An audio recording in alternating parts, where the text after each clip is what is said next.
Muhammad Ali Albani. Kami di sini akan menjelaskan pengertian am dan khas. Pada ujian kita silakan. Baik, oke langsung saja ke pengertian am dan khas. Am secara bahasa artinya umum, merata, dan menyeluruh. Kemudian secara istilah am adalah lafaz yang menunjukkan makna yang umum yang mencakup satuan-satuan atau lafaz yang ada dalam lafaz tersebut tanpa adanya suatu batasan. Seperti contoh al-insan itu setiap manusia. Jadi itu menunjukkan makna yang umum. Kemudian yang khas adalah isim fa'il yang berasal dari kata khososo, khosisu, yang artinya mengkhususkan atau menentukan. Kemudian secara istilah khas artinya adalah lafaz yang digunakan untuk menunjukkan makna atau sesuatu makna satu dari beberapa satuan yang diketahui. Kemudian sifat-sifat am. Yang pertama adalah lafaz plurul. Seperti contohnya kullu nafsin dha'iqatul maut. Yang artinya kullu nafsin, artinya setiap yang bernyawa, berarti adalah menunjukkan umum. Kemudian yang kedua, lafaz yang dimakrifkan dengan al, tetapi bukan al-abdiyah. Seperti contoh innal insana, setiap manusia. Kemudian yang ketiga isim nakirah dalam konteks nafi atau nahi. Seperti contohnya fala rafasa wala fusuqa wala jidala fil hajj. Janganlah engkau berbuat rafas dan jangan pula berbuat maksiat dan jangan bertengkar dalam urusan haji. Kemudian yang keempat ada al-lati dan al-lati beserta cadangannya. Seperti contoh waladzi qala li walidayhi ufil lakuma. Waladzi qala maksudnya adalah setiap yang mengatakan seperti itu. Kemudian yang kelima ada isim syarat. Seperti contoh wa man tasma'u bi ghairi ya'lamullah. Nah ini menunjukkan umum bagi yang tidak batal. Kemudian yang keenam ada isim al-jins atau kata jenis yang bersandar pada isim ma'rifat. Seperti contoh hal yang billadzi la yukhalifu. Maksudnya adalah orang yang melanggar perintah Allah. Baik, untuk selanjutnya materi selanjutnya akan dijelaskan kepada Ukti Ari. Silakan.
Perbedaan am dan khos itu ada 3.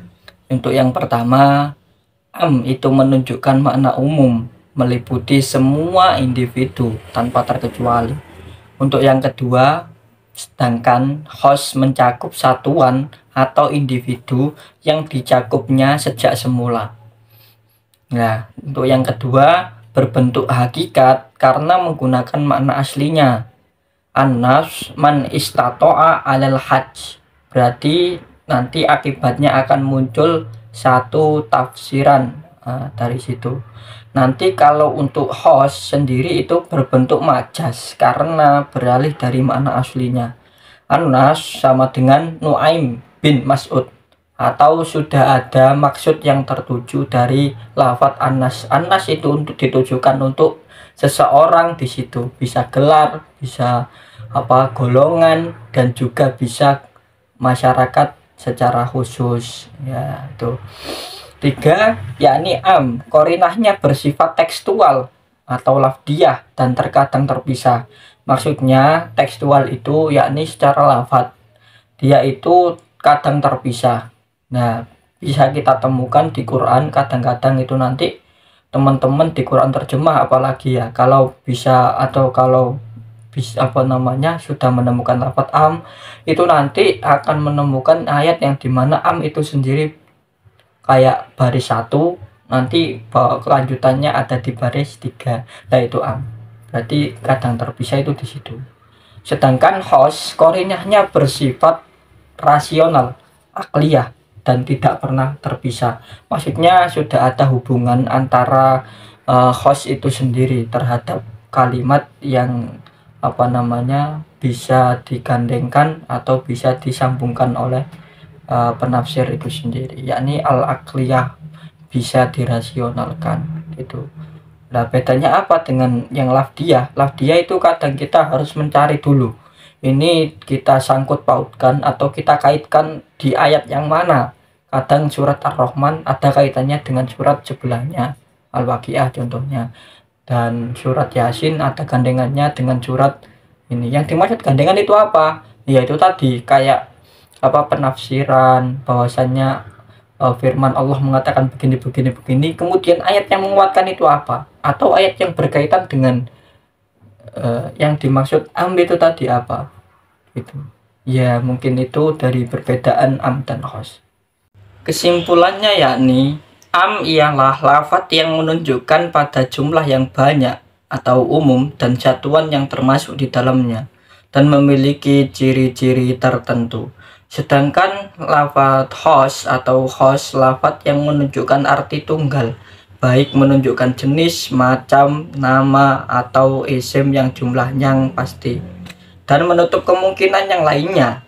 Namun terlepas dari ketentuan-ketentuan tersebut, bisa saja ada lafadz am yang di situ maksudnya khusus. Demikian juga sebaliknya, khos memiliki makna am adalah umum, tentu dengan melihat kesesuaian konteks pembicaraan. Sihot am yaitu kul, lafadz kulun, lafadz yang dimakrifatkan dengan al, bukan al-abdiyah ya. Isim nakirah dalam konteks nafi dan nahi, ada juga alati dan al-ladani serta cabangnya. Semua isim syarat dan isim al-jinsi dalam kurung kata jenis. Dan adapun sihot khos ialah istisna, sifat, syarat, goyah, dan badal ba'at mingkul. Macam-macam am, umum syumuli dan umum ba'ali. Adapun yang khos mukhassis mutasil dan mukhassis munfasil. Syukran ala ihtimamikum. Sekian materi yang dapat kami sampaikan. Kami mohon maaf atas segala kekurangan dan kesalahan. Akhiran, wassalamualaikum.